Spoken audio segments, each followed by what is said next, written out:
नमस्कार, मैं जितेंद्र चतुर्वेदी। बात शुरू करूं उससे पहले आपसे आग्रह रहेगा कि अगर आप मतांतर से नहीं जुड़े हैं तो जुड़िए, वीडियो को लाइक कीजिए और खूब शेयर कीजिए।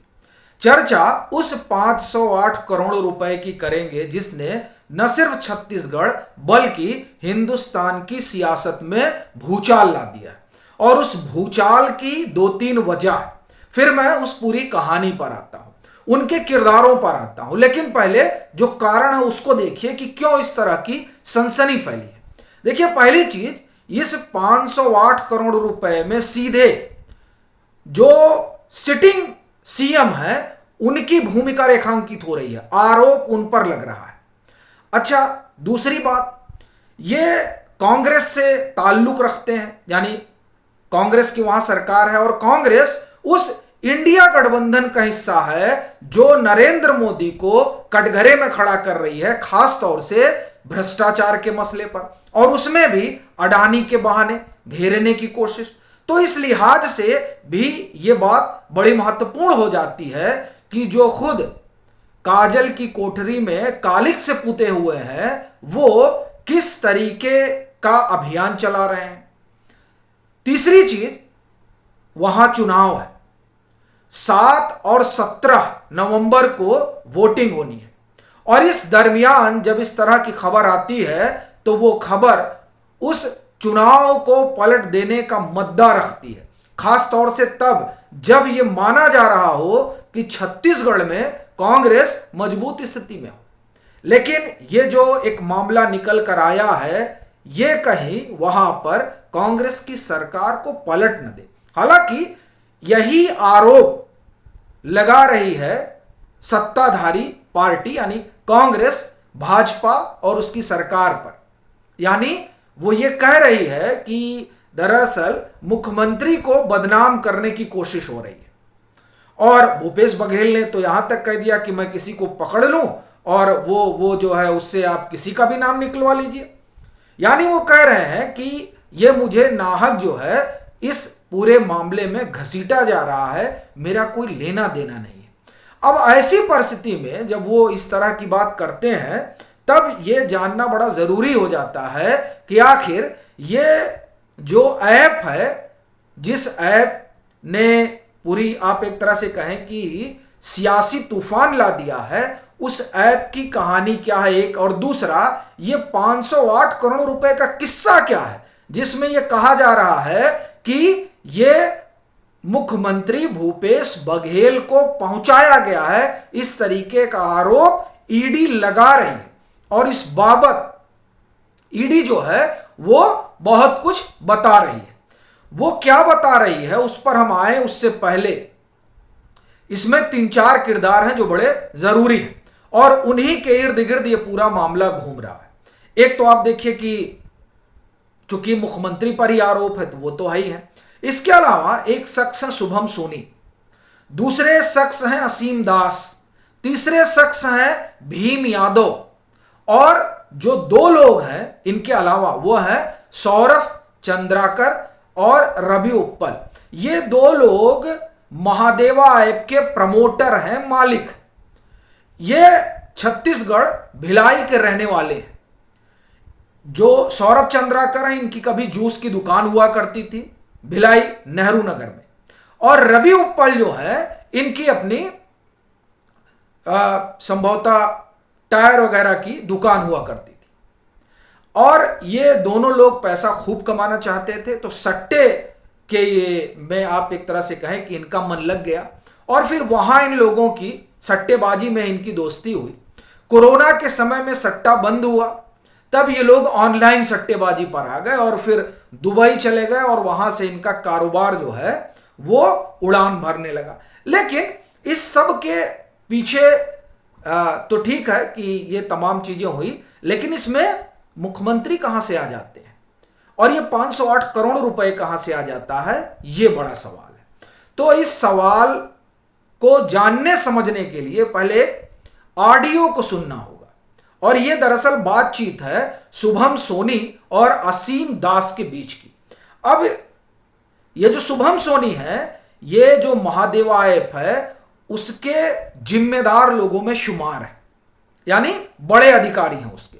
और असीम दास जो है, असीम दास वो कुरियर हैं जिनको ये आप कहें कि जिम्मेदारी दी गई थी कि वहां तक यानी बघेल साहब तक पैसा पहुंचाएं। और ये मैं नहीं कह रहा हूं, ये ईडी कह रही है। और ईडी ये बात जो असीम दास को हिरासत में लेने के बाद जो उनका फोन वगैरह है, उस फोन से जो कुछ डाटा निकला है, उस डाटा के जरिए जो बातचीत निकल कर आई है, उस बातचीत के आधार पर कहा जा रहा है। और वो बातचीत मैं आपको सुनाता हूं, बड़ी महत्वपूर्ण है। शुभम सोनी ऑडियो में क्या कह रहे हैं देखिए। यूएई से आए कैश कुरियर असीम दास के फोन से ईडी को एक ऑडियो मिला है।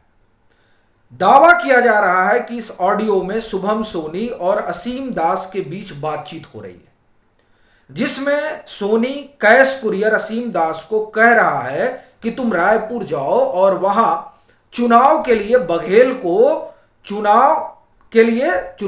बघेल को पैसा पहुंचाओ। अब देखिए पूरा जो कोट इन कोट में है, ये आज तक की खबर है। शुभम सोनी ऑडियो में कह रहा है, भाई तू एक काम कर। किससे कह रहा है? असीम दास से, जो कुरियर है, जिसको पैसा पहुंचाना है बघेल तक। भाई तू ये काम कर, तू ना अभी के अभी इंडिया निकल। और क्या बोलते हैं, मेरे को ना भयंकर कॉल मैसेज आ रहे हैं उधर से पैसे के लिए। तू ये काम कर, तू वहां निकल, मैं तेरे को ना वहां पर रायपुर के ब्रांच से 8-10 करोड़ रुपए दिलवा रहा हूं, तो तू वहां पर छुड़वा देना बघेल जी के पास। अब देखिए, ठीक है। और क्या बोलते हैं, एक बार बात भी कर लेना कि काम वाम ना बंद हो अपना कोई भी, और बाकी तो मैं करवा दूंगा नेक्स्ट टाइम में। अभी इलेक्शन टाइम चल रहा है ना, तो हो नहीं पा रहा है। ये ऑडियो है जो ईडी दावा कर रही है कि असीम दास और शुभम सोनी के बीच का है। यानी शुभम सोनी असीम दास से कहते हैं भाई पैसे पहुंचा दो।